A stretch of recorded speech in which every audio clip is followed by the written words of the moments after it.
الحمد للہ وکفا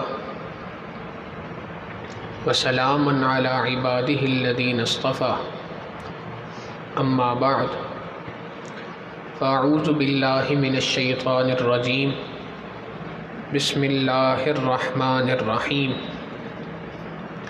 خلق الانسان ضعیفا وقال اللہ تعالی فی مقام آخر وَكَانَ الْإِنسَانُ عَجُولًا وقال اللہ تعالی فی مقام آخر إِنَّ الْإِنسَانَ خُلِقَ هَلُوعًا وقال اللہ تعالی فی مقام آخر إِنَّهُ كَانَ ظَلُومًا جَهُولًا وقال اللہ تعالی فی مقام آخر وَلَقَدْ كَرَّمْنَا بَنِي آدَمَ سبحان ربک رب العزت عما یصفون وسلام علی المرسلین والحمد للہ رب العالمین اللہم صلی علی سیدنا محمد وعلی آل سیدنا محمد وبارک وسلم اللہم صلی علی سیدنا محمد وعلی آل سیدنا محمد وبارک وسلم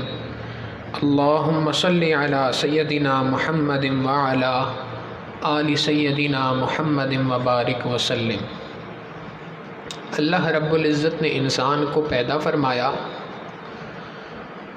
اور اس کو پیدا کرنے کے بعد اس کو اشرف المخلوقات بیان فرمایا۔ یہ میری تمام مخلوقات کے اندر سب سے زیادہ فضیلت رکھنے والی مخلوق ہے۔ ہم نے تمام مخلوقات میں جس مخلوق کو سب سے زیادہ افضل بنایا وہ حضرت انسان ہے۔ اللہ رب العزت نے انسان کو متعدد قسم کے اعزازات سے نوازا، مختلف قسم کے ٹائٹل، مختلف قسم کے اعزاز اس انسان کو دیے۔ کہیں فرمایا اشرف المخلوقات ہے، کہیں فرمایا افضل المخلوقات ہے، کہیں پر فرمایا ہماری بہترین تخلیق ہے۔ مختلف قسم کے ٹائٹل، مختلف قسم کے اعزازات انسان کو عطا فرمائے۔ کہیں پہ فرمایا انی جاعل فی الارض خلیفہ، ہم نے اس کو اپنا نائب مقرر کیا۔ تو مختلف قسم کے اعزازات اللہ رب العزت نے انسان کو عطا فرمائے، مگر حقیقت یہ ہے کہ انسان کے اندر سینکڑوں قسم کے عیب ہیں، عیوبات ہیں، مختلف قسم کے عیب ہیں، جن عیبوں کا ذکر اللہ رب العزت نے قرآن کریم کے اندر انسان کے کیا کہ انسان کے اندر یہ بھی عیب ہے، یہ بھی عیب ہے، یہ بھی عیب ہے۔ مختلف عیوب کو اللہ رب العزت نے قرآن کریم کے اندر کھول کھول کے بیان فرمایا۔ چنانچہ اللہ رب العزت قرآن کریم میں ارشاد فرماتے ہیں خلق الانسان ضعیفا، سب سے پہلا عیب یہ ہے کہ انسان کو کمزور پیدا کیا گیا، طاقتور نہیں ہے، نہایت ہی کمزور ہے۔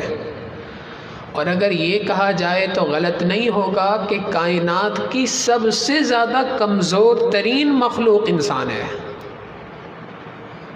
کہاں دیکھا جائے ہاتھی، شیر، چیتے، ان کی بات کی جائے تو ان کے مقابلے میں انسان کی کوئی حیثیت نہیں۔ ان جانوروں کی اگر بات کی جائے کہ جن کو انسان روز مرہ کے کاموں میں استعمال کرتا ہے، یہی گائے ہے، یہی بیل ہے، یہی جانور جو انسان کے ساتھ چل رہے ہوتے ہیں، اگر بدک جائیں تو ہزاروں انسان بھی مل جائیں اس کو قابو نہیں کر سکتے۔ اس اعتبار سے بھی کمزور ہے۔ پھر مزید نیچے آ کے دیکھا جائے تو انسان کی کمزوری کا اندازہ تو اس سے بھی کیا جا سکتا ہے، ایک مچھر یا ایک مکھی انسان کے اوپر آ کے بیٹھ جائے تو اس کی زندگی کے اندر سے سکون ختم ہو جاتا ہے۔ صبح کو اٹھ کے کمپلین کرتے ہیں جی ساری رات نیند نہیں آئی۔ بھائی کیوں نیند نہیں آئی ساری رات؟ ساری رات نیند اس لیے نہیں آئی کہ مچھر تنگ کرتے رہے۔ اب مچھر کی حیثیت کیا ہے کہ وہ انسان کو تنگ کرے؟ مگر انسان کی کمزوری کا حال یہ ہے کہ اگر ایک مچھر اللہ رب العزت کی جانب سے اس پر مسلط کر دیا جائے تو انسان کی زندگی کا سکون چھین لیتا ہے۔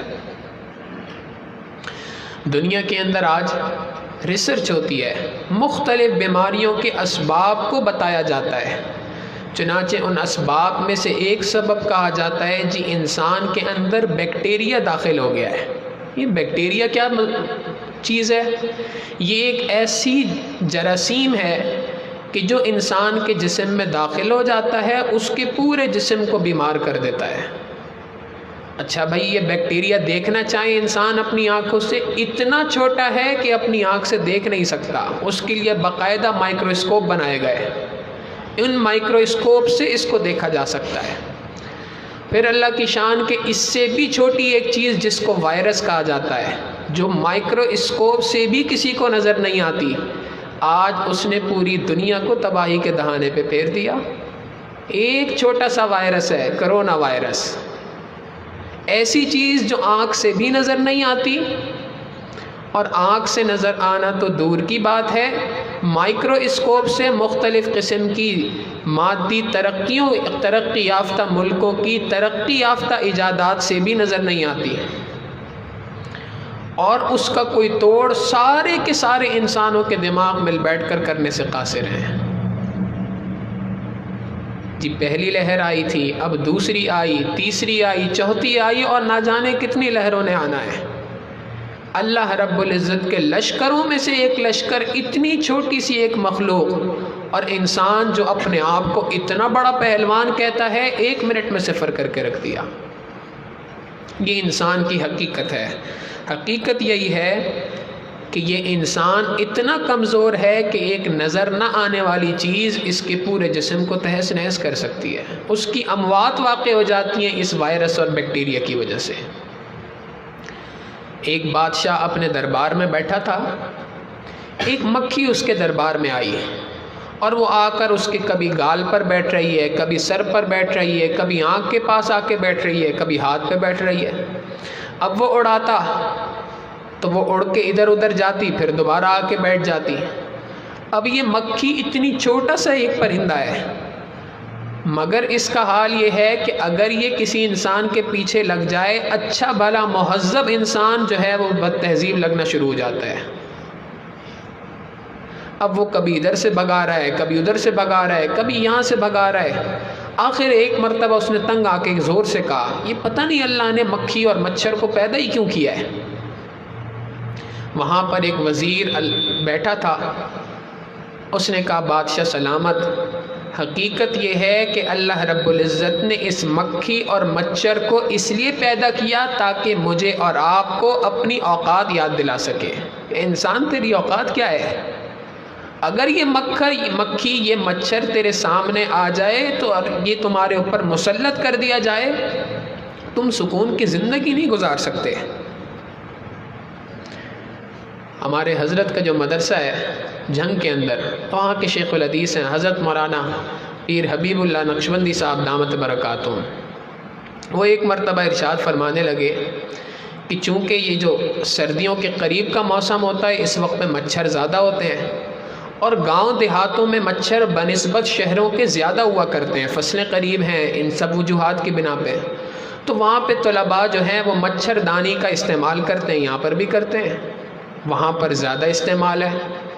تو فرماتے ہیں کہ میں کئی مرتبہ طلباء سے مذاق میں کہتا ہوں، جی آپ دن کے اندر روس اور امریکہ کو للکارا کرتے ہیں، اور رات میں حال یہ ہے کہ مچھر سے بچنے کے لیے مچھردانی کے اندر جا کے سویا کرتے ہیں۔ تو واقعی انسان کا حال تو یہ ہے کہ ایک انسان کو اللہ رب العزت نے کمزور پیدا کیا، اس کی کمزوری کا عالم یہ ہے کہ نظر آنے والا مچھر، نظر آنے والی مکھی تو دور کی بات، نہ نظر آنے والے بیکٹیریا اور وائرسز انسان کو ختم کرنے کے لیے کافی ہے۔ تو خلق الانسان ضعیفا، اللہ رب العزت نے انسان کو ضعیف پیدا کیا، کمزور پیدا کیا۔ یہ پہلا عیب۔ دوسرا عیب یہ کہ اللہ رب العزت فرماتے ہیں وَكَانَ الْإِنسَانُ عَجُولًا، اللہ نے انسان کو جلد باز بنایا۔ یہ جلد باز ہے، صبر نہیں ہوتا اس سے، ہر چیز کے اندر جلد بازی چاہتا ہے۔ چنانچہ جب اللہ سے تعلق قائم ہو، اس کے اندر بھی جلد بازی چاہتا ہے۔ دعا کرتا ہے، دل یہ چاہتا ہے ادھر ہاتھ گال پر پھیروں نہ، چہرے پہ ہاتھ پھیروں نہ، دعا قبول ہو جائے۔ چند دن دعائیں اللہ سے مانگتا ہے، اس کے بعد کہنا شروع کر دیتا ہے جی وہ تو ہماری سنتا ہی نہیں ہے۔ تو یہ انسان کی جلد بازی کا معاملہ، یہ جلد بازی اتنی ہے کہ اگر بیمار ہو جائے، ہر انسان یہ چاہتا ہے میں ڈاکٹر کے پاس جاؤں، پہلی دوا میرے پیٹ کے اندر جائے تو جاتے کے ساتھ ہی میں صحت یاب ہو جاؤں۔ صبح کو ڈاکٹر سے دوا لی، رات تک افاقہ نہیں ہوا، ڈاکٹر بدل دیتا ہے، دوسرے کے پاس جائے گا، وہاں فائدہ نہیں ہوا، تیسرے کے پاس جائے گا، ڈاکٹر بدل دیتا ہے۔ ایک کاروبار شروع کرتا ہے، 4 مہینے 6 مہینے دیکھتا ہے، سمجھ نہیں آتا، دوسرا کاروبار شروع کر دیا، کیوں؟ نفع نہیں ہو رہا تھا۔ بھائی نفع کے لیے تو کافی مدت تک انتظار کرنا پڑتا ہے، لیکن انسان کی فطرت میں اللہ رب العزت نے جلد بازی رکھی ہے، اور یہ جلد بازی کا عالم یہ ہے کہ کئی مرتبہ نکاح ہو جاتا ہے، شادی ہو جاتی ہے، اب شادی کے بعد آتے ہیں جی دعا کریں اللہ نے ایک اولاد عطا کر دے۔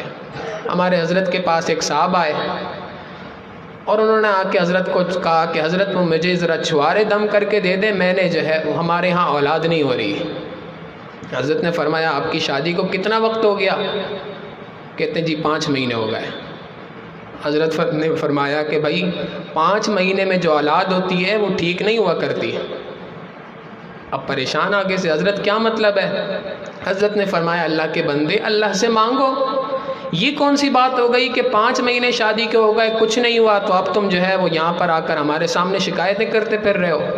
حضرت وہ بس کیا بتاؤں، والدہ بھی بہت زیادہ پوچھ رہی ہیں، والدین پوچھ رہے ہیں، جو بیوی ہے اس کے گھر والے ہی پوچھ رہے ہیں، پورے کے پورے خاندان میں ہلچل مچی ہوئی ہے۔ تو واقعتاً انسان کو اللہ رب العزت نے جلد باز بنایا۔ آپ دیکھیں دنیا کے اندر جتنے ٹریفک حادثات ہوتے ہیں سب کی بنیادی وجہ جلد بازی ہوا کرتی ہے۔ سگنل توڑا، ٹریفک حادثہ ہو گیا۔ بھئی سگنل کیوں توڑا؟ آفس کے لیے دیر ہو رہی تھی۔ حالانکہ حقیقت یہ ہے کہ آفس کے لیے دیر نہیں ہو رہی تھی، انسان اپنے گھر سے وقت پر نہیں نکلا ہوتا۔ تو یہ جلد بازی فطرت کے اندر انسان کی شریعت نے رکھ دی ہے۔ تو دوسرا عیب انسان کے اندر یہ ہے کہ وَكَانَ الْإِنسَانُ عَجُولًا، اللہ رب العزت فرماتے ہیں انسان بہت زیادہ جلد باز ہے۔ اور تیسرا فرمایا، تیسرا عیب اس کے اندر ہے اِنَّ الْإِنسَانَ خُلِقَ هَلُوعًا، ہم نے اس انسان کو حریص پیدا کیا، لالچ کے ساتھ پیدا کیا، لالچی اس کو پیدا کیا، فطرت کے اندر لالچ ہے۔ چنانچہ کئی مرتبہ ایسے لوگوں کو دیکھا، آپ نے بھی سنا ہوگا یقیناً ایسے افراد کے بارے میں، دیکھا بھی ہوگا، اللہ نے اتنا مال و دولت دیا ہوتا ہے، اتنا مال پیسہ ہوتا ہے کہ اگر وہ اپنا مال و دولت جو موجود ہے بغیر کچھ کمائے خاموشی سے صرف رکھیں، استعمال کرتے رہیں، اگلی آنے والی 7 8 نسلیں 10 نسلیں اس مال پیسے کو سکون اطمینان کے ساتھ کھا کے زندگی گزار سکتی ہیں۔ ان سب کے باوجود حال یہ ہوتا ہے کہ اگر سامنے والے بندے کے منہ میں جانے والا نوالا چھیننے کی طاقت ہو تو وہ بھی چھین لیتے ہیں۔ یہ کیوں ہے؟ اس لیے کہ فطرت کے اندر حرص ہے، لالچ ہے۔ حدیث مبارکہ میں آتا ہے نبی علیہ الصلوۃ والسلام نے ارشاد فرمایا، ایک شخص کو اللہ رب العزت اگر ایک سونے کا پورا جنگل عطا کر دے، یعنی جنگل میں جتنے درخت اور جتنے پتے وغیرہ ہوتے ہیں ان کی جگہ سونا ہی سونا اللہ رب العزت ایک شخص کو عطا کر دیں، تب بھی اس کے دل کی خواہش اور حرص لالچ یہی ہوگی کہ مجھے ایک سونے کا جنگل کیوں ملا، 2 کیوں نہیں ملے؟ 2 مل جائیں تو خواہش ہوگی تیسرا کیوں نہیں ملا؟ اگر لا تعداد مل جائیں تو اس کے بعد خواہش یہ ہوگی کہ بنانے والا میں خود کیوں نہیں ہوں۔ چنانچہ شیخ سعدی رحمۃ اللہ علیہ نے ایک حکایت اسی حدیث مبارکہ پر لکھی ہے۔ فرماتے ہیں کہ ایک آدمی تھا، ایک مرتبہ اس کے حالات بہت زیادہ خراب تھے، لوگوں کے پاس آیا، تنگ دستی کا شکار ہوں، بتاؤ کیا کروں؟ لوگوں نے کہا فلاں جگہ پہ ایک بزرگ ہیں، اللہ والے ہیں، ان کے پاس چلے جاؤ، ان سے جا کے دعا کراؤ، ان کی دعا سے تمہارا مسئلہ حل ہو جائے گا۔ اب وہ چلا گیا، اللہ والے موجود تھے، ان سے کہا کہ حضرت میرے لیے دعا کریں، اللہ تعالیٰ میری تنگ دستی کو دور کر دے۔ انہوں نے آگے سے کہا وہ پتھر دیکھ رہے ہو اس کو اٹھا لو۔ اب اس نے پتھر کی جانب دیکھا تو وہ پتھر جو تھا تو ویسے عام طور پہ پتھر، لیکن وہ سونے کا پتھر بنا ہوا تھا۔ وہ گیا اور اس نے جا کے اٹھا لیا، اٹھا کے واپس آیا تو دیکھا وہ اللہ والے اپنے راستے پہ چل پڑے۔ یہ پیچھے پیچھے بھاگا۔ اب کیا ہوا؟ حضرت ایک پتھر ملا ہے، دوسرا پتھر بھی چاہیے۔ انہوں نے کسی اور پتھر کی طرف اشارہ کر کے فرمایا اس کو اٹھا لو۔ اس نے وہ اٹھایا، وہ بھی سونے کا تھا۔ آگے وہ چلنے لگے، پھر دوبارہ پیچھے آیا، بھائی اب کیا ہے؟ حضرت تیسرا پتھر چاہیے۔ انہوں نے ایک اور پتھر کی طرف اشارہ کیا، وہ پتھر بھی مل گیا۔ اب پھر آگے چلنے لگے تو پھر پیچھے پیچھے بھاگ کے آیا۔ اب کیا مسئلہ ہے؟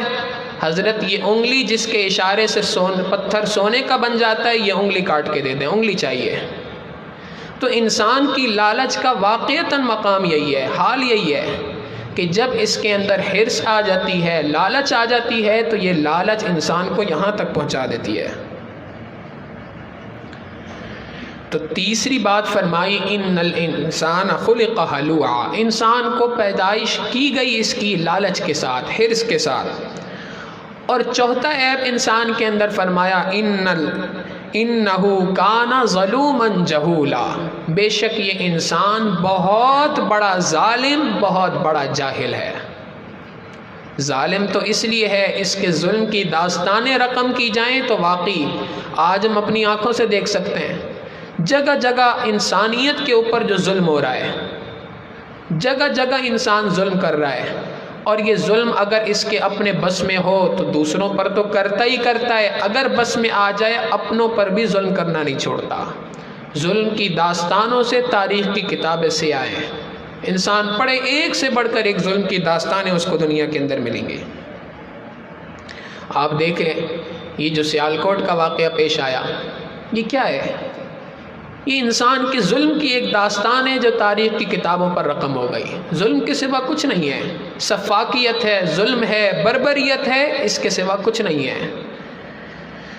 حقیقت یہی ہے کہ جب انسان ظلم کرنے پہ آ جاتا ہے تو کئی مرتبہ درندہ بن جاتا ہے، اور کئی مرتبہ درندوں کو بھی پیچھے چھوڑ دیتا ہے۔ اولئک کالانعام بل ہم اضل، یہ تو جانور ہیں بلکہ جانوروں سے، چوپایوں سے بھی زیادہ بدتر ہیں۔ قرآن کریم انسان کے بارے میں یہ بات کہتا ہے۔ اور یہی انسان ظلم کرنے پہ آ جائے تو اپنے اہل و عیال پر بھی ظلم کر بیٹھتا ہے، حتیٰ کہ ایک وقت ایسا بھی آتا ہے کہ اپنی جان پر بھی ظلم کرنے لگ جاتا ہے۔ حقیقت یہی ہے کہ بہت بڑا ظالم ہے، اور جاہل اتنا بڑا ہے کہ اگر اس انسان کی حقیقت کھول دی جائے لوگوں کے سامنے، جب حقیقت کھلتی ہے تو اس کا جو علم ہوتا ہے، اس کی جو ساری کے سارے عیبوں پر اللہ نے پردہ پوشی ڈال رکھی ہوتی ہے، وہ سب کے سامنے آ جاتی ہے۔ وہ انسان کہ جس کی پگڑی جو ہے وہ سر سے اونچی رہا کرتی تھی، ایک سیکنڈ لگتا ہے اللہ کی جانب سے صفت ستاریت اس کے اوپر سے ہٹ جائے، وہ پگڑی اچھل کے پاؤں کے اندر آ جایا کرتی ہے۔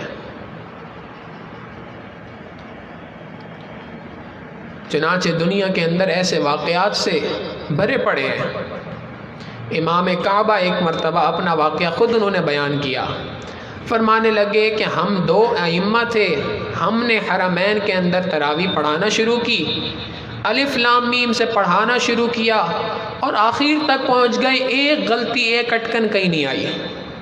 تو دل کے اندر یہ بات آئی کہ دیکھو، اتنے بڑے جگہ کے اوپر اتنے لاکھوں افراد کو تراویح پڑھاتے ہوئے کبھی ایک اٹکن نہیں آئی، یہ تو بہت بڑی فضیلت کی بات ہے۔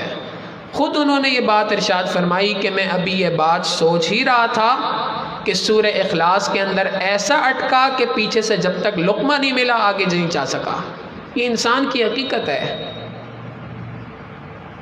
اگر اس کی حقیقت کھل جائے تو واقعی انسان کے اوپر جو اللہ کی صفت ستاریت ہے، جب انسان کی کوئی تعریف کرتا ہے، ہمارے حضرت فرماتے ہیں جب کوئی کسی شخص کی تعریف کر رہا ہوتا ہے تو وہ حقیقتاً اس کی تعریف نہیں ہو رہی ہوتی، وہ حقیقتاً اللہ رب العزت کی صفت ستاریت کی تعریف ہو رہی ہوتی ہے کہ اس پروردگار نے کیسے اس انسان کے عیبوں پہ پردہ پوشی رکھی ہے۔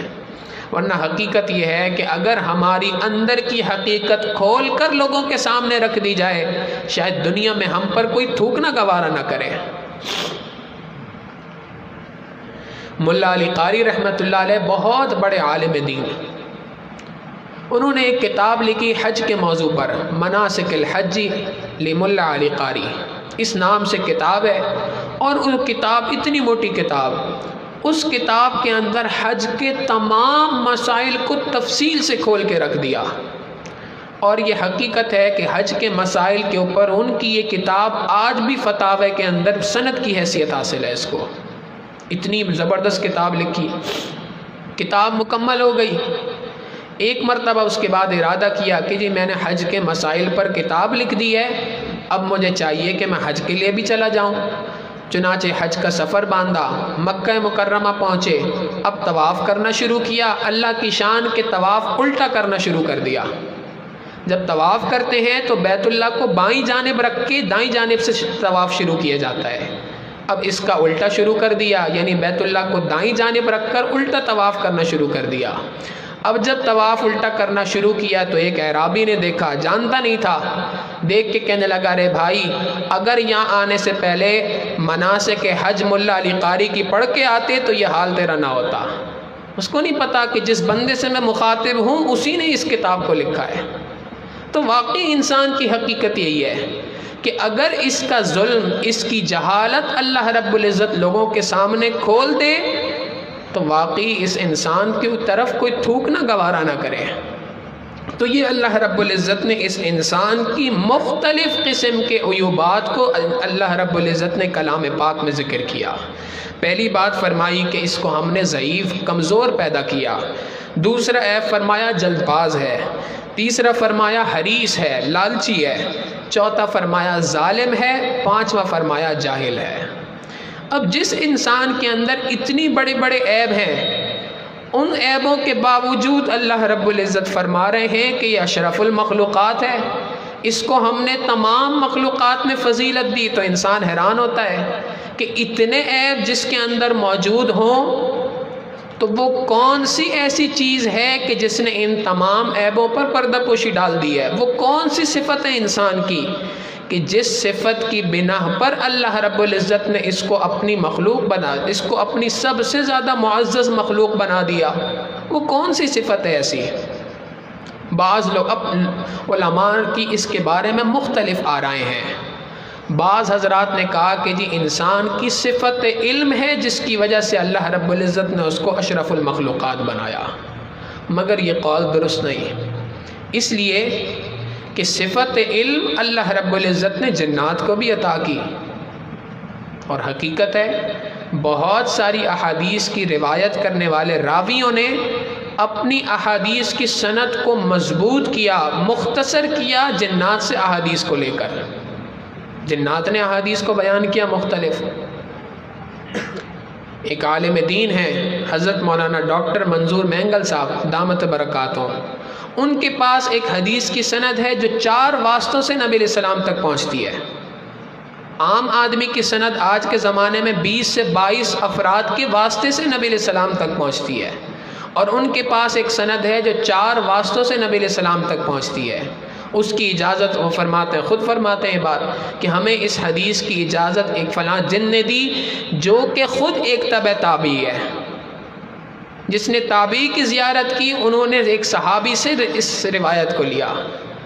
تو جنات کے اندر بھی علم کی صفت ہے، فرشتوں کے اندر بھی صفت کی علم کی صفت ہے، حتیٰ کہ جو شیطان بدبخت ہے اس کے بارے میں بھی قرآن کریم سے پتہ چلتا ہے۔ علماء نے لکھا کہ شیطان بہت بڑا عالم تھا، علم کی صفت اس کے اندر بھی موجود تھی۔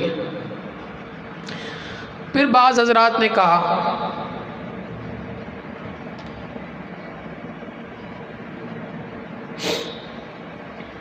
کہ انسان کو جو دیگر تمام مخلوقات پر فضیلت حاصل ہے یہ عقل کی بنیاد پر ہے، مگر یہ قول بھی درست نہیں، اس لیے کہ عقل جیسے انسان کے اندر ہے ویسی جنات کے اندر بھی ہے۔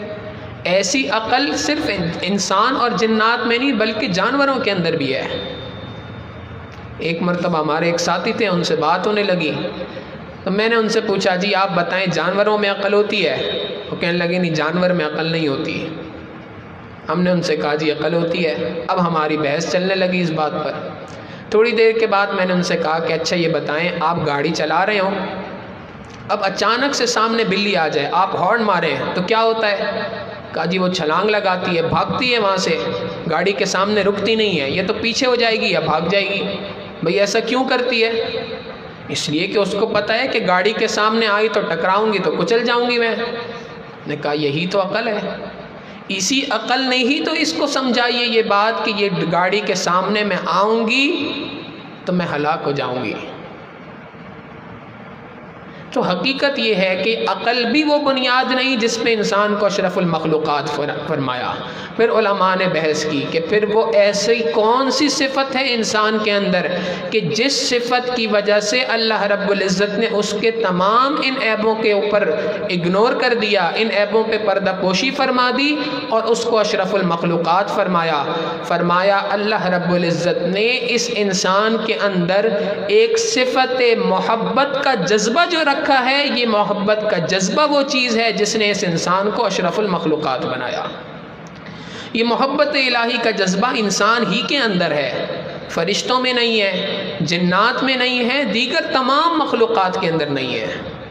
چنانچہ فرشتے اگر اللہ کی عبادت کرتے ہیں تو اللہ کے خوف سے کرتے ہیں، جنات اگر اللہ کی عبادت کرتے ہیں تو اللہ کے خوف سے کرتے ہیں، انسان اگر اللہ رب العزت کی عبادت کرتا ہے تو حقیقتاً اس کے کرنے کی وجہ محبت الہی ہوا کرتی ہے، اللہ کی محبت ہوا کرتی ہے۔ حضرت اقدس تھانوی رحمۃ اللہ علیہ فرماتے ہیں کہ جب ہم بچپن کے اندر پڑھا کرتے تھے منطق کی کتاب، تو منطق کی کتاب کے اندر ہم پڑھا کرتے تھے کہ حیوان انسان کی تعریف کیا ہے۔ فرماتے ہیں وہاں پہ لکھا ہوتا تھا حیوان ناطق، انسان اس کو کہتے ہیں جو بولنے والا حیوان ہے۔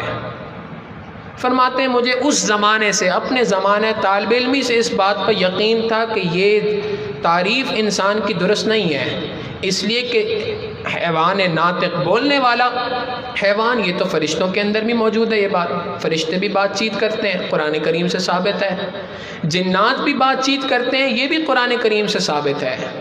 فرماتے ہیں کہ حقیقت یہ ہے کہ انسان میں اور ان کے درمیان فرق یہ ہے کہ انسان کی اگر تعریف کی جائے تو وہ یہی بنتی ہے کہ حیوان عاشق، وہ حیوان کے جس کے اندر جذبہ عشق موجود ہے، عشق کی ایک آگ اندر لگنے کا ایک صلاحیت موجود ہے، اس کو انسان کہا جاتا ہے۔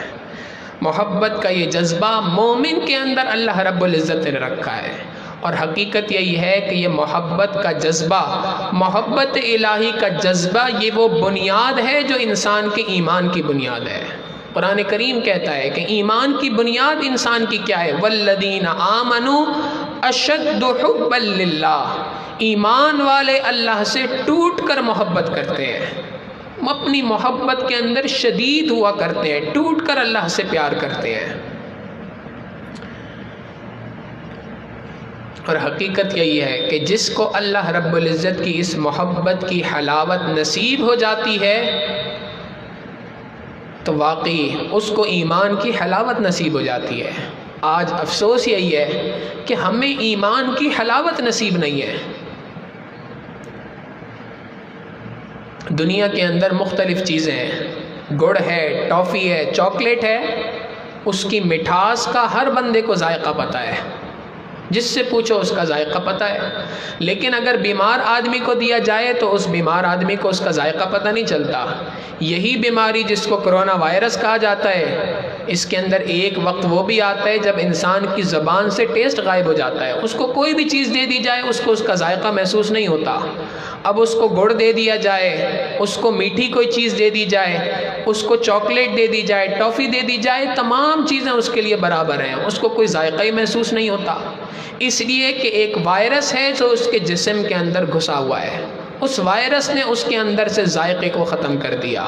حقیقت یہ ہے کہ جب انسان گناہوں بھری زندگی گزارتا ہے، یہ گناہوں کا وائرس اس کی زندگی کے اندر داخل ہو چکا ہوتا ہے، اس کی روح میں داخل ہو چکا ہوتا ہے، جس نے اس سے ایمان کی حلاوت کو چھین لیا ہوتا ہے۔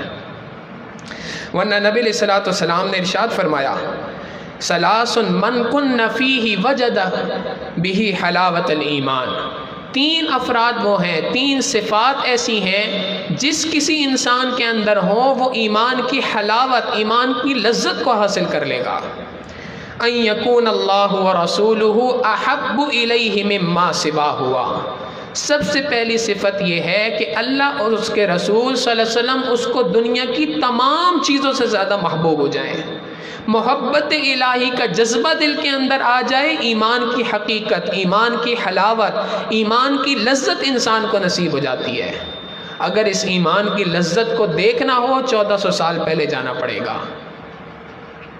مکہ مکرمہ کی گلیوں میں ایک شخص نظر آئے گا جس کے اوپر ظلم اور بربریت کی انتہا کر دی گئی، جلتے انگاروں کے اوپر لٹا دیا گیا، برف کی سیلوں پہ لٹا دیا گیا۔ کیوں؟ اس لیے کہ حبشہ سے تعلق رکھنے والا یہ شخص وہ تھا جو اللہ اور اس کے رسول صلی اللہ علیہ وسلم پہ ایمان لا چکا تھا، حضرت سیدنا بلال رضی اللہ تعالیٰ عنہ۔ کوئی پوچھے تو صحیح ہے بلال، یہ کیا وجہ ہے کہ آپ اتنی انگاروں کے اوپر اپنی چربی کو پگھلا رہے ہیں؟ چربی پگھل جایا کرتی تھی، کھال جل جایا کرتی تھی، چربی پگھل کے اس سے جو کوئلے جو تھے وہ کوئلوں کی جو راکھ ہوا کرتی تھی اس کے اوپر پڑتے تھے تو راکھ سوکھتی تھی، بجھتی تھی۔ تو اے بلال، یہ کون سی چیز ہے جس نے آپ کو اس بات پر مجبور کر دیا ہے کہ آپ زبان سے اللہ اور اس کے رسول کے سوا کسی کی بات نہیں کرتے؟ وہ اتنا ظلم آپ پہ ڈھا رہے ہیں اور آپ کہہ رہے ہیں احد احد، اللہ ہی ایک ہے، اللہ ہی ایک ہے۔ تو حضرت بلال رضی اللہ تعالیٰ عنہ حقیقتاً زبان حال سے یہی بات فرما رہے ہیں، اس احد احد کہنے کی لذت سے تم آشنا نہیں ہو، جس دن آشنا ہو گئے ساری تکلیفیں بھول جاؤ گے۔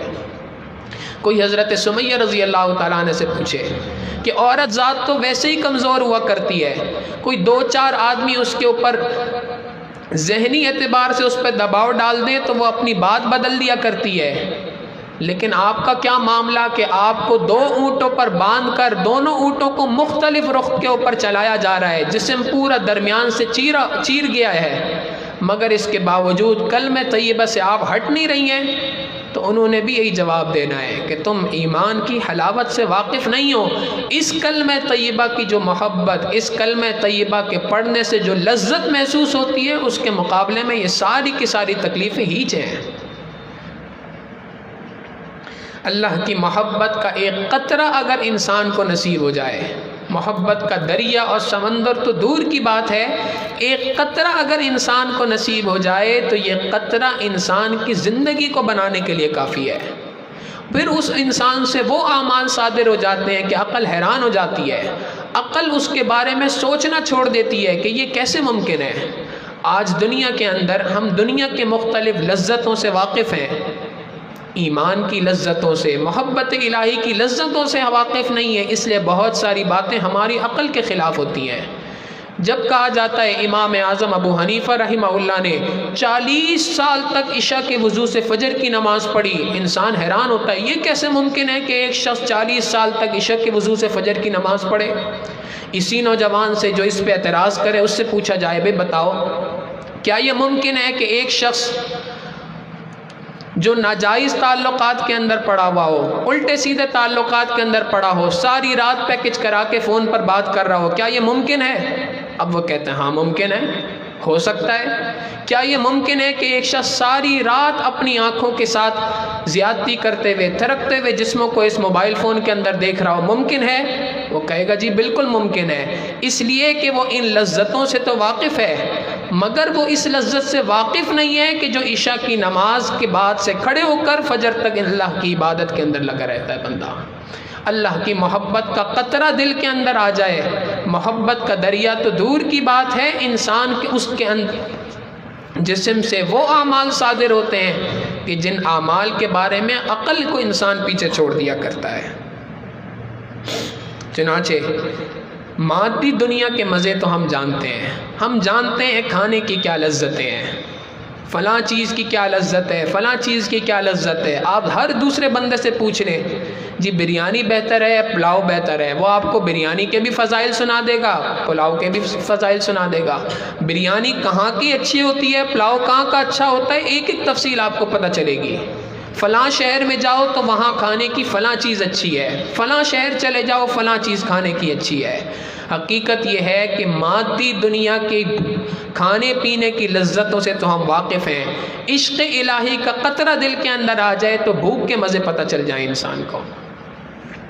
انسان دنیا کے اندر سونے کے مزے سے وقت واقف ہے، جاگ کر گناہوں کے اندر زندگی گزارنے کے لذتوں سے تو واقف ہے، جاگ کر اللہ رب العزت کی عبادت کرنے کی جو لذت ہے اس لذت سے آج نہ آشنا ہے۔ آج اپنی زبان سے بولنے کے لیے تو انسان تیار ہے، جہاں دیکھو دو افراد مل جائیں۔ ایک زمانہ تھا کہا جاتا تھا کہ جی دو عورتیں کسی جگہ پر بیٹھی ہوں اور خاموش ہوں ممکن نہیں ہے، آج تو یہ حال مردوں کے ساتھ بھی ہے۔ آج ہر شخص بولنے کی لذتوں سے واقف ہے۔ دنیا میں کم ایسے افراد ہیں جو خاموش بیٹھے رہنے کی لذتوں سے واقف ہوں۔ خاموش بیٹھنے کی بھی اپنی لذت ہے، نہیں سمجھ آئے تو پھر وہی بات ہے، جو کوئی شخص ناجائز تعلقات کے اندر پڑا ہوتا ہے، آپ اس کی زندگی دیکھ لیں، کسی سے بات چیت کرنے کا دل نہیں چاہتا، ہر وقت دل چاہتا ہے بس میں ہوں، میرا موبائل فون ہو اور تنہائی ہو۔ بھئی کیوں، ایسی کیا بات ہے؟ اس لیے کہ ایک کی محبت کی چنگاری دل کے اندر لگ گئی ہے، اس چنگاری نے اس کو تنہائی پسند بنا دیا ہے۔ اللہ رب العزت کی محبت کی چنگاری جب دل کے اندر آ جاتی ہے انسان کو خاموش کر دیتی ہے، زیادہ نہیں بولتا، وہ شخص خاموش رہتا ہے۔ آج دنیا کی مختلف فلموں کو دیکھنے کے، مختلف ڈراموں کو دیکھنے کے، مختلف ویڈیو گیمز کو کھیلنے کے، مختلف ناولز کو پڑھنے کی لذتوں سے تو ہم واقف ہیں، مگر حقیقت یہ ہے اللہ کے کلام کو کھول کر پڑھنے کی جو لذت ہے اس لذت سے ہم واقف نہیں ہیں۔ پھر 1400 سال پہلے جانا پڑے گا، نبی علیہ الصلوۃ والسلام کا زمانہ ہے۔ نبی علیہ الصلوۃ والسلام کے ایک صحابی ہیں حضرت ابو موسیٰ اشعری رضی اللہ تعالیٰ عنہ، ان کے بارے میں آتا ہے کہ قرآن کریم پڑھا کرتے تھے، اتنا خوبصورت قرآن کریم پڑھا کرتے تھے، نبی علیہ الصلوۃ والسلام کبھی کبھی فرمایا کرتے تھے اے ابو موسیٰ قرآن سناؤ، وہ قرآن سنایا کرتے تھے، نبی علیہ الصلوۃ والسلام ان کا قرآن سنا کرتے تھے۔ ایک مرتبہ اللہ کے محبوب صلی اللہ علیہ وسلم رات کو مدینہ کی گلیوں میں سے جا رہے تھے، دیکھا ابو موسیٰ اشعری رضی اللہ تعالیٰ عنہ اپنے گھر کے صحن کے اندر کھڑے ہو کر قرآن کریم کی تلاوت فرما رہے ہیں۔ اب یہ پرانا زمانہ تھا جس زمانے کے اندر گھر بھی چھوٹے ہوا کرتے تھے، صحن بھی چھوٹے ہوتے تھے، دیواریں بھی پتلی ہوا کرتی تھیں، آوازیں صحن کی باہر جایا کرتی تھیں۔ نبی علیہ الصلوۃ والسلام کے کان میں ابو موسیٰ اشعری کا قرآن پڑھا، اللہ کے محبوب صلی اللہ علیہ وسلم وہیں پر رک گئے اور ابو موسیٰ اشعری رضی اللہ تعالیٰ عنہ کا قرآن سننے لگے، یہاں تک کہ فجر کا وقت ہوا تو ابو موسیٰ اشعری رضی اللہ تعالیٰ عنہ نے قرآن کریم مکمل کر دیا۔ نبی علیہ السلام مسجد تشریف لے گئے، اب مسجد کے اندر بیٹھے ہیں، نماز کے بعد ابو موسیٰ اشعری ملاقات کے لیے آئے۔ نبی علیہ السلام نے فرمایا اے ابو موسیٰ، آپ رات کو قرآن کریم کی تلاوت کر رہے تھے، آپ اندر پڑھ کر مزے لے رہے تھے، میں محبوب صلی اللہ علیہ وسلم باہر کھڑا ہو کر آپ کے قرآن سن کے مزے لے رہا تھا۔ انہوں نے فرمایا اللہ کے محبوب صلی اللہ علیہ وسلم اگر مجھے پتا ہوتا کہ آپ میرا قرآن سن رہے ہیں میں اس سے زیادہ خوش الہانی کے ساتھ قرآن کو پڑھتا۔ انہی صحابہ میں ایک صحابی ہیں حضرت کعب رضی اللہ تعالیٰ عنہ، نبی علیہ الصلوۃ والسلام نے ایک دن بلا کے فرمایا کعب اقرا، قرآن پڑھ۔ انہوں نے کہا اللہ کے محبوب صلی اللہ علیہ وسلم قرآن آپ پر نازل ہوا، پڑھ کے میں سناؤں؟ فرمایا ہاں تو سنا۔ ذہین آدمی تھے، فوراً پہچان گئے۔ فرمایا اے اللہ کے محبوب صلی اللہ علیہ وسلم یہ قرآن کریم پڑھنا آپ اپنی طرف سے فرما رہے ہیں یا آپ کو حکم ہوا ہے؟ نبی علیہ السلام نے فرمایا حکم ہوا ہے۔ پھر فرمایا اے اللہ کے محبوب صلی اللہ علیہ وسلم اللہ سمانی، کیا اللہ نے میرا نام لے کے کہا ہے؟ فرمایا ہاں اللہ نے تیرا نام لے کے کہا ہے کہ کعب سے بولیے قرآن پڑھے۔ اے میرے محبوب صلی اللہ علیہ وسلم آپ نیچے بیٹھ کر قرآن سنیں، میں پروردگار اوپر اس کا قرآن سنوں گا۔ یہ محبت الہی کا جذبہ تھا جو دل کے اندر تھا، قرآن کریم سے یہ تعلق قائم ہو گیا تھا۔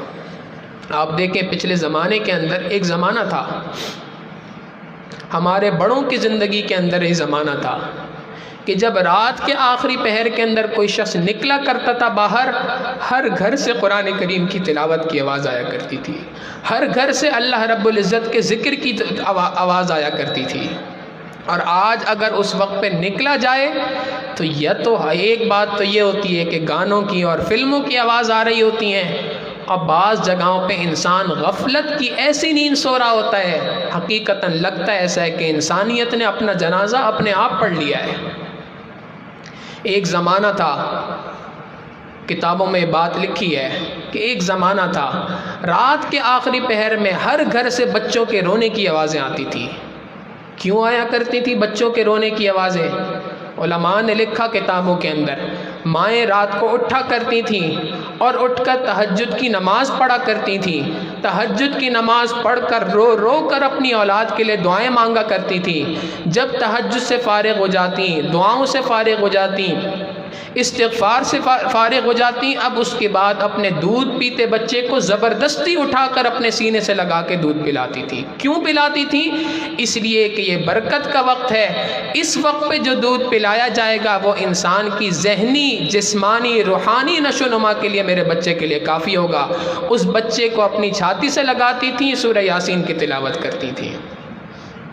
اور پھر واقعی جب ایسے بچوں کی نشو و نما ہوتی تھی تو دنیا کے اندر صلاح الدین ایوبی پیدا ہوا کرتے تھے، دنیا کے اندر محمد بن قاسم پیدا ہوا کرتے تھے۔ آج مائیں اپنے بچوں کو دودھ پلاتی ہیں تو ان کا اللہ کی یاد سے بالکل غافل ہوتی ہیں۔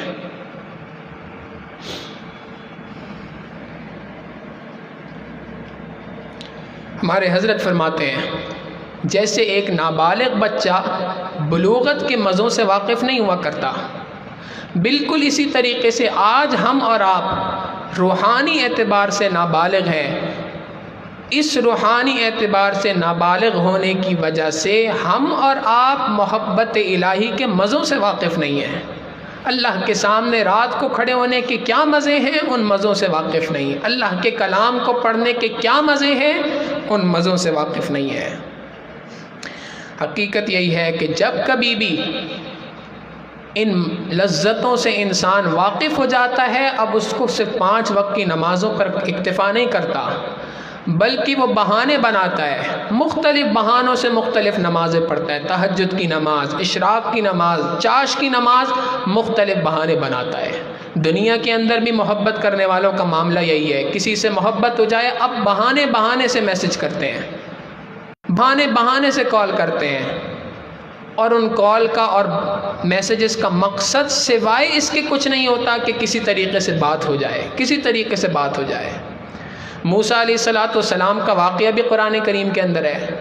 اللہ رب العزت نے ان سے پوچھا، اے میرے پیارے موسیٰ علیہ السلام، یہ آپ کے ہاتھ میں کیا ہے؟ موسیٰ علیہ السلام سے اب اللہ نے پوچھا تھا ہے کیا؟ موسیٰ علیہ السلام جواب دیتے ہیں یہ عصا، یہ عصا ہے، اتوکأ علیہا، اس سے میں ٹیک لگاتا ہوں، سہارا لیتا ہوں، واہش بہا علی غنمی، اپنی جانوروں کو چراتا ہوں، ولی فیہا معارب اخری، اور اے اللہ اس کے اور بھی بہت سارے فائدے ہیں۔ مفسرین نے لکھا اللہ نے سوال کیا تھا ہاتھ میں کیا ہے، جواب اتنا ہونا چاہیے تھا اے اللہ عصا ہے، کافی تھی بات۔ یہ بات کو لمبا کیوں کیا؟ اس لیے کہ موسیٰ علیہ السلام اللہ کے عاشق تھے، چاہتے تھے کہ بات لمبی ہو، یہ ہر عاشق کی خواہش ہوتی ہے۔ تو جس کے دل میں اللہ کی محبت کا قطرہ آ جاتا ہے اس کی زندگی کا بھی حال یہی ہو جاتا ہے، وہ بہانے ڈھونڈتا ہے، کسی بہانے سے بار بار کسی نہ کسی طریقے سے اپنے محبوب سے رابطہ ہو جائے، کبھی تہجد کے ذریعے سے، کبھی اشراق کے ذریعے سے، کبھی چاش کے ذریعے سے، کبھی اوابین کے ذریعے سے، کبھی قرآن کریم کی تلاوت کے ذریعے سے۔ ضرورت یہی ہے کہ ہم اپنے دلوں کے اندر اس محبت الہی کو پیدا کریں۔ جس کے دل میں محبت الہی آ جاتی ہے، اللہ کے نام سے اس کی زندگی کے اندر چین اٹھ جاتا ہے، اللہ کا نام آتا ہے اس کی سارا جسم جو ہے وہ بے چین ہو جایا کرتا ہے۔ شبلی رحمۃ اللہ علیہ کا واقعہ گزشتہ مجلس کے اندر بھی سنایا تھا، جو کوئی شخص ان کے سامنے اللہ کا نام لیتا تھا اس کے منہ کے اندر گڑ کی ڈلی ڈالتے تھے۔ آج کے زمانے میں سمجھنے ٹافی اور مٹھائی رکھا کرتے تھے، جس کسی نے اللہ کا نام لیا اس کے منہ میں مٹھائی ڈال دی۔ بھئی کیوں ایسا کرتے ہیں؟ جو میرے محبوب کا نام لے اس کے منہ کو میٹھے سے نہ بھروں تو اور کیا کروں میں؟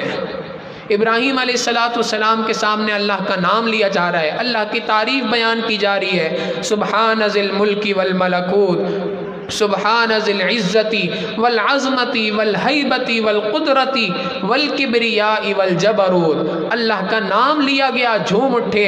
ایک مرتبہ فرمایا آدھا ریوڑ دینے کو تیار ہوں، دوسری بار فرمایا بقیہ آدھا ریوڑ دینے کو تیار ہوں، تیسری بار فرمایا اے بھائی اس ریوڑ کی ساری زندگی چرانے کے لیے تیار ہوں، ایک مرتبہ مجھے یہ کلمات دوبارہ سنا دے۔ کیا محبت ہوگی دل کے اندر؟ اس محبت کو اپنے گھروں کے اندر، اپنے دلوں کے اندر، اپنے گھر والوں کے دلوں کے اندر پیدا کرنے کی ضرورت ہے۔ حضرت گنگوہی رحمۃ اللہ علیہ کا واقعہ سنا کے بات کو مکمل کروں گا۔ حضرت گنگوہی رحمۃ اللہ علیہ کے بارے میں حضرت مولانا اشرف علی تھانوی رحمۃ اللہ علیہ فرماتے ہیں، ہم طلباء تھے، رات کو پڑھا کر حضرت سے صبح کو پڑھا کرتے تھے سبق، اور رات کو اس کا تکرار کیا کرتے تھے۔ اب رات کو جب تکرار کر رہے تھے تو ایک موضوع سمجھ نہیں آیا، ایک مقام سمجھ نہیں آیا، تو ہم طلباء نے فیصلہ کیا کہ حضرت کے درسگاہ میں آنے سے پہلے جو پچھلا سبق ہے وہ سارا کا سارا اصولاً ہمیں یاد ہونا چاہیے، یہ اصول ہے، لہٰذا ہم فجر کے بعد حضرت کے پاس جائیں گے اور ان سے سبق کو سمجھ کر حضرت کے درسگاہ میں آنے سے پہلے وہ سبق ہمیں سمجھ میں آنا چاہیے۔ لہٰذا چونکہ تکرار میں کراتا تھا، طلباء نے میری ذمہ داری لگائی، حضرت فجر میں آئیں گے، فجر کے فوراً بعد چلے جانا، جا کے ان سے پوچھ لینا حضرت یہ بات سمجھ نہیں آئی۔ فرماتے ہیں کہ میں تیار ہو گیا۔ اب اس کے بعد صبح فجر کی نماز ہوئی، نماز کا سلام پھیرتے کے ساتھ ہی حضرت گنگوہی اپنی جگہ سے اٹھے اور تیزی کے ساتھ قدم بڑھاتے ہوئے اپنے کمرے کی طرف چلے گئے۔ میں اپنی جگہ سے اٹھا، کتاب لینے بھاگا، کتاب لے کے جب حضرت کے کمرے کے پاس پہنچا تو حضرت کمرے میں داخل ہو کر کنڈی لگا چکے تھے۔ اب میں لیٹ ہو گیا تھا، مجھے بھی پتا تھا کہ یہ حضرت کے ذکر کرنے کا وقت ہے، چنانچہ سخت سردی کا موسم تھا۔ فرماتے ہیں کہ میں نے اپنے آپ کو کوسا، اشرف علی یہ تیری غلطی ہے کہ استاد پہلے پہنچ گیا تو لیٹ ہو گیا، لہٰذا اب تیری سزا یہ ہے کہ یہیں سردی میں ٹھٹرتا ہوا کھڑے رہے، انتظار کر، حضرت جب فارغ ہوں گے اس کے بعد حضرت سے پوچھ کے پھر جانا۔ فرماتے ہیں کہ میں وہاں کھڑا رہا۔ اب میں نے دیکھا کہ حضرت اندر بیٹھے اللہ کا ذکر کر رہے ہیں، لا الہ الا اللہ، لا الہ الا اللہ۔ فرماتے ہیں اس لا الہ الا اللہ کا ذکر حضرت اندر کر رہے تھے، باہر سخت سردی کے باوجود کھڑے ہو کر مزہ مجھے آ رہا تھا، ایک طرف سردی سے کانپ بھی رہا تھا، مگر حضرت کے اس ذکر کی لذت تھی جو مجھے باہر کھڑے ہو کر نصیب ہو رہی تھی۔ کیا اللہ کی محبت دل کے اندر ہوگی؟ فرماتے ہیں کہ جب اشراق کا وقت ہوا تو حضرت نے دروازہ کھولا، جب دروازہ کھولا تو میں نے دیکھا کہ سخت سردی ہے اور میرا جسم کانپ رہا ہے، اور حضرت کی پیشانی کے اوپر پسینے کے قطرے ٹپک رہے ہیں۔ کیا اللہ کے ذکر کے اوپر محنت کی ہوگی؟ کیا محبت الہی دل کے اندر ہوگی؟ فرماتے ہیں میں نے حضرت سے سوال پوچھا، حضرت یہ بات ہے، یہ سمجھ نہیں آئی۔ حضرت نے جواب دیا تو مجھے وہ بات سمجھ نہیں آئی کہ حضرت کون سی دنیا کی باتیں کر رہے ہیں۔ حضرت نے فرمایا اشرف علی سمجھ گئے؟ میں نے کہا حضرت نہ الفاظ سمجھ میں آئے نہ مفہوم سمجھ آیا۔ فرماتے ہیں حضرت نے پھر دوبارہ تقریر کی، دوبارہ سمجھایا، پھر پوچھا اشرف علی سمجھ آ گیا؟ میں نے کہا حضرت الفاظ تو سمجھ آئے کچھ لیکن مفہوم اور معنی ابھی بھی سمجھ نہیں آیا۔ پھر تیسری مرتبہ حضرت نے سمجھایا، پھر پوچھا اشرف علی اب سمجھ آ گیا؟ میں نے کہا حضرت الفاظ تو سمجھ میں آئے ہیں مگر اس سے معنی اور مفہوم کیا اخذ کرنا ہے اب بھی سمجھ نہیں آ رہا۔ حضرت نے فرمایا اشرف علی یہ میرے ذکر کا وقت ہوتا ہے، اس وقت کی باتیں تمہیں سمجھ نہیں آئیں گی، کسی اور وقت میں میرے پاس آنا۔ کیا محبت الہی دل کے اندر ہوگی؟ حضرت قاری طیب صاحب رحمۃ اللہ علیہ فرماتے ہیں حضرت گنگوہی رحمۃ اللہ علیہ ایک مرتبہ اسی طریقے سے اللہ کا ذکر کر رہے تھے، اور ایک عام آدمی تھا، حضرت سے محبت رکھنے والا تھا، وہ حضرت کے کمرے کے باہر جا کے کھڑا ہو گیا حضرت کا ذکر سننے کے لیے۔ اب حضرت اندر لا الہ الا اللہ کا ذکر کر رہے ہیں اور یہ باہر کھڑے ہو کے جھوم رہا ہے، مگر تھوڑی دیر میں پریشان ہو گیا۔ پریشان اس لیے ہوا کہ جب حضرت کہتے لا الہ الا اللہ تو الا اللہ کہتے ہوئے ایک زوردار آواز آتی جیسے کوئی چیز زمین پہ پٹخی ہو۔ پریشان ہو گیا، یہ کیا بات ہوئی؟ جب کافی مرتبہ ایسا ہوا تو اس نے کافی لوگوں کو بلا لیا اور بلا کے کہا کہ جی یہ کیا مسئلہ ہے، آپ ذرا نوک کریں دیکھیں اندر کیا ہو رہا ہے، حضرت خیریت سے ہے، طبیعت ٹھیک ہے، یہ آواز کیسی آ رہی ہے؟ فرماتے ہیں اب لوگوں نے دروازہ دڑدڑایا تو اندر سے کوئی جواب نہیں، صرف ذکر کی آواز آ رہی ہے۔ پھر لوگوں نے دروازہ توڑ دیا کہ حضرت کو کہیں کوئی نقصان تو نہیں پہنچ رہا، کیا ہو رہا ہے؟ دیکھنے والے دیکھ کے حیران ہو گئے کہ حضرت گنگوہی ایک طرف بیٹھ کر اللہ کا ذکر کر رہے ہیں، اس میں مشغول ہیں، اور ایک سامنے ہی ایک کوبرا سانپ ہے جو سامنے بیٹھا ہوا پھن اٹھا کے، جب حضرت کہتے لا الہ تو وہ بھی اپنی گردن کو یوں گھماتا، جب الا اللہ کہتے تو وہ اپنے پورے کے پورے پھن کو زمین پہ زور سے مارتا، الا اللہ اس کے مارنے کی آواز تھی جو زور سے باہر آ رہی تھی۔ اس محبت الہی کی وجہ سے جب محبت الہی کی چنگاری دل کے اندر آ جاتی ہے، دنیا کی ساری مخلوقات انسان کے تابع بن جاتی ہے۔ سوال پیدا ہوتا ہے یہ محبت الہی دل کے اندر کیسے آئے؟ علماء نے لکھا دو چیزیں ہیں۔ دنیا کے اندر بھی اگر انسان کسی بھی چیز کو حاصل کرنا چاہے دو ہی طریقے ہیں، ایک اسباب کو اختیار کرے، دوسرا مسبب الاسباب سے دعا کرے۔ یہی حال محبت الہی کو حاصل کرنے کا ہے۔ پہلا طریقہ اسباب کو اختیار کرے، سبب اختیار کرے، وہ سبب ہے اللہ والوں کی صحبت کو اختیار کرے، اور اس صحبت کے اوپر کام ختم نہیں ہوتا، اس صحبت کے ساتھ اللہ سے دعائیں مانگے، مسبب الاسباب کی طرف رجوع کرے، رونا دھونا کرے، اللہ سے مانگے، گڑ گڑا کر تڑپ تڑپ کے اللہ سے مانگے، اے اللہ یہ محبت الہی کی چنگاری میرے دل کے اندر ہی پیدا فرما۔ پنجابی کے اشعار ہیں، مالی دا کم پانی دینا تے بھر بھر مشکاں پاوے، جے مالک دا کم پھل پل لونا لاوے یا نہ لاوے۔ مالی کا کام ہے کہ وہ بھر بھر کے مشکیزہ بھرے اور بار بار پانی ڈالے پودوں کے اندر، درختوں کے اندر۔ یہ مالک کا کام ہے کہ ان درختوں کے اوپر پھل پھول لائے۔ تو انسان کا کام تو یہی ہے کہ وہ مشکیزے سے پانی بہاتا رہے، آنکھوں سے آنسو بہاتا رہے، اللہ سے گڑ گڑا کے مانگتا رہے۔ نبی علیہ الصلوۃ والسلام نے دعا سکھائی، اللہم انی اسألک حبک وحب من یحبک والعمل الذی یبلغنی حبک۔